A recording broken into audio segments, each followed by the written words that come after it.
Hello, I'm here with my friend and fellow pagan life rights priestess, Sophia Boann, and I did a class on decolonizing your Druidry, which you will probably be looking at this video within that class. I might put it up on YouTube as well, just to kind of have a general access to it because it's an important point. But after doing the class, Sophia pulled me up, basically, rightly so, on my use of the term Abrahamic religions, which I had used in my ignorance. So Ireland, I've said it before and I'll say it again, Ireland has been monocultural for a very, very long time. So there's a lot of stuff that we are,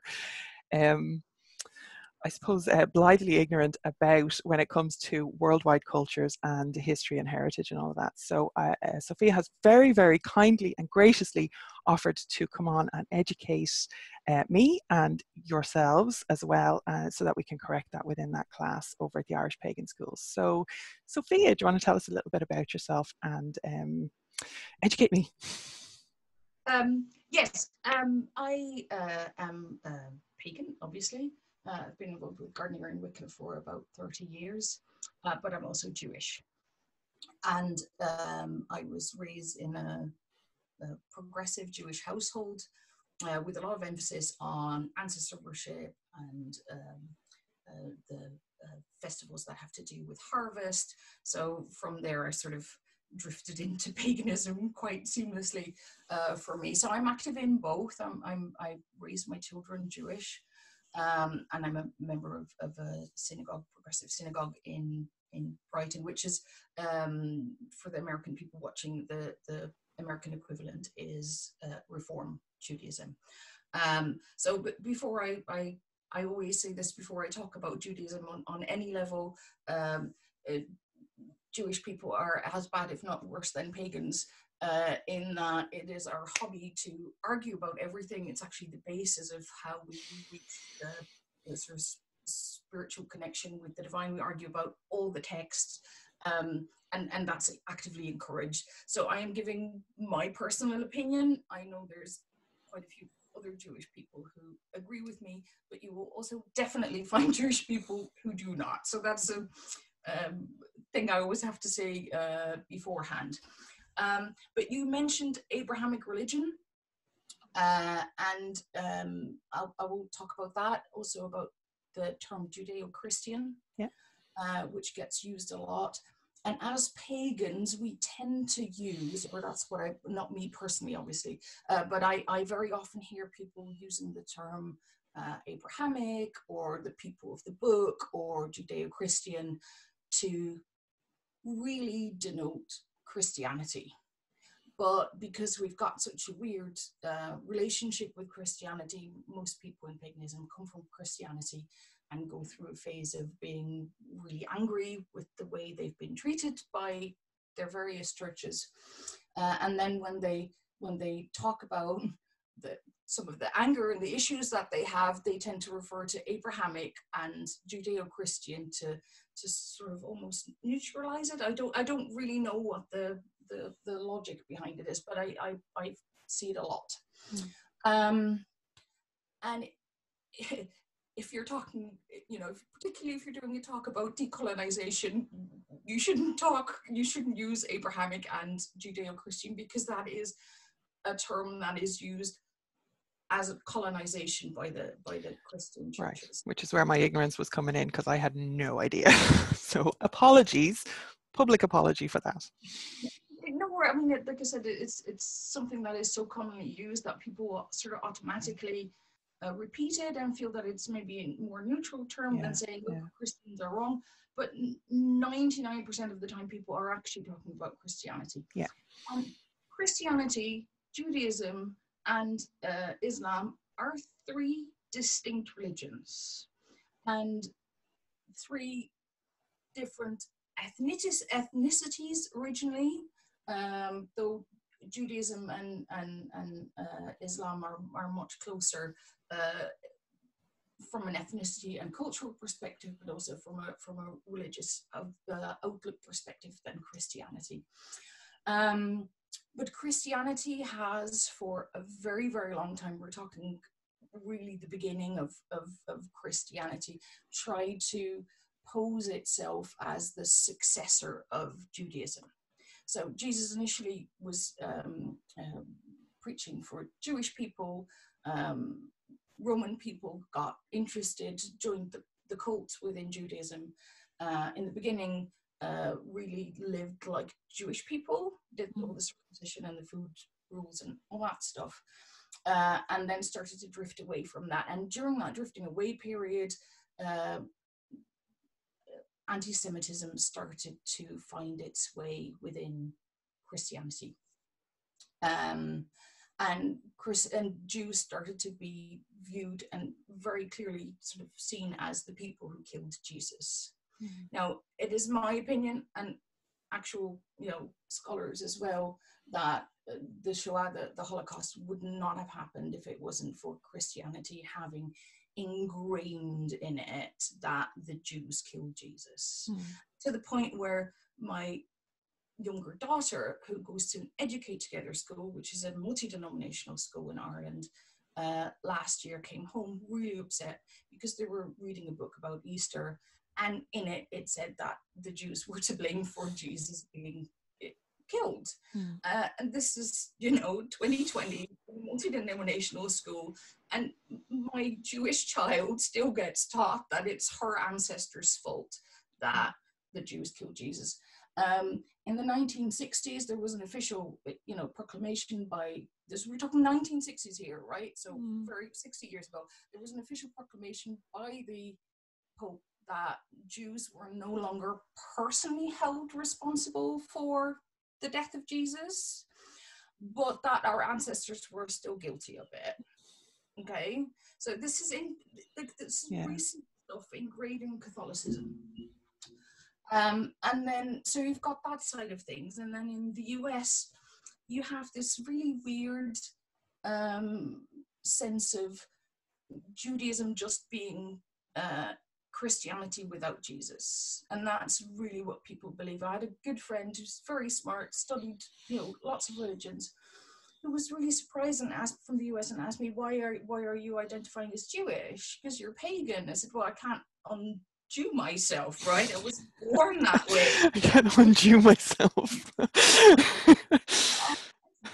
it's a religion. I stopped going to church. I'm like, yeah, but you're still an American citizen with your genetic heritage and all that stuff. It doesn't matter. Like, my great-grandmother got murdered in the camps, and so did almost all her family, even though they were not religious people, right? Didn't matter. So a lot of people in the US think that Judaism is a religion and it's not a culture or an ethnicity. And there's a group of very active Christians who call themselves Messianic Jews. Messianic as in Jews who accept the Messiah, who are not Jewish at all. They're Christian, who live by Jewish rules and then incorporate Christianity, and absolutely try to join all the Jewish stuff, proclaiming themselves Jewish, completely ignoring the fact that we are an ethnicity and a culture of our own. Judeo-Christian as a concept comes from that. It is active erasure of Judaism as a group, right, in their own right. And it started in the mid-19th century, so it's not an old term, really. It's about less than 200 years old. And but the concept behind it is much older. And since the Middle Ages, there is this concept within Christianity, also very popular still in the US nowadays, is that if every Jew converts to Christianity, right, then the Messiah will come back. So it is in their interest from their perspective, right, because that was what Jesus was trying to do. He was trying to make, it was a sect within Judaism. He wanted to convert the Jews to his point of view. Okay. So if his work is finished on earth, then he will come back. Okay. And it's led to the weirdest, some relatively good things. Like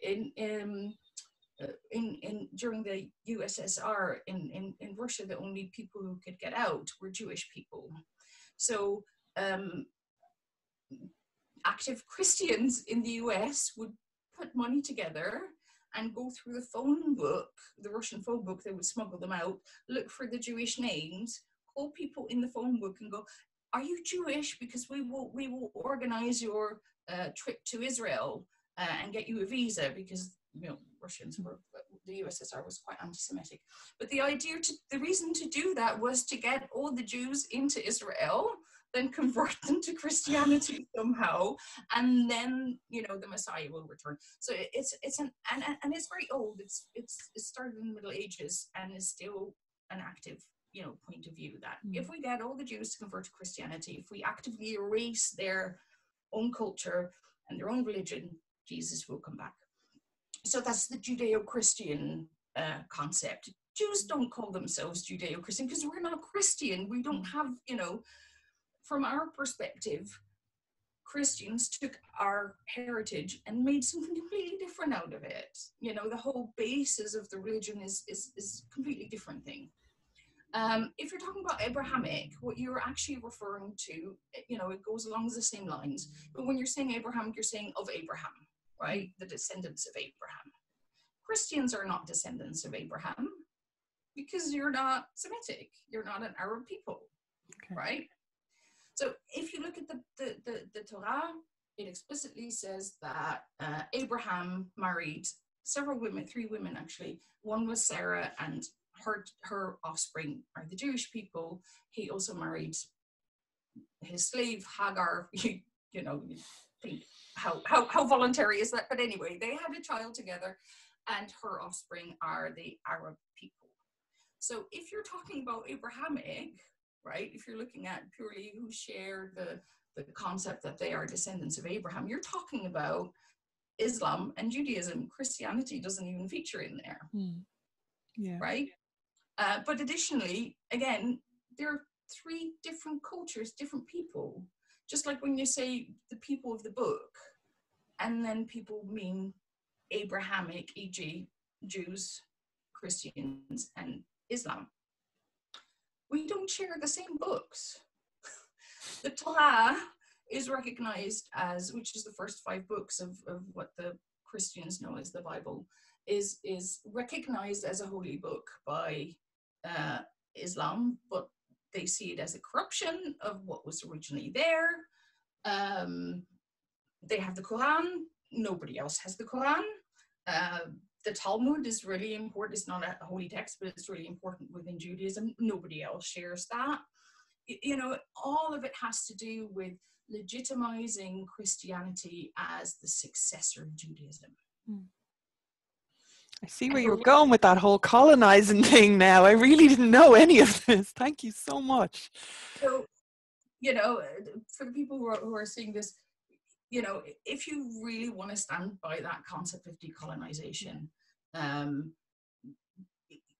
are different religions, call them differently. They're different cultures, different ethnicities. We're not the same thing. The only reason why you would put them on one big pile is because Christians, Western European people and their descendants in the US want to claim that heritage. And I mean, the irony here for me personally, as I'm sitting here listening, I'm actually getting like chills, because like I fight so hard about, the term Celtic culture, right? And, I mean, it's just like, it's not the same thing, obviously, but there are similar principles at play where descendants of those kind of Celtic cultures want to claim that heritage for themselves and all the rest of it, and they mash it all up together and mangle it, and they are very distinct. Like the nations that are the cultures or the ethnicities that are lumped under that Celtic banner are very distinct and very different, and don't even share the same language in most cases, and for a lot of the similarities. So again, Sophia, thank you so much for the education. I appreciate it so much, and hopefully it will be of benefit to other people. And I love learning. I love learning new things, and I love improving and growing. And if you, like me, have used that term erroneously, in ignorance, I've picked it up somewhere and didn't really understand all that Sophia has just explained, as Maya Angelou said, when we know better, we do better. That's paraphrasing it. But let's move forward, and let's make sure that that doesn't have a place in modern paganism anymore. Let's decolonize ourselves. Okay. So thank you so much, Sophia. We are going to do Your Irish Connection interview next. So that'll appear somewhere on the horizon for people, but I'm very much looking forward to that. So again, thank you for that. And for the rest of you, I'll see you in the next video.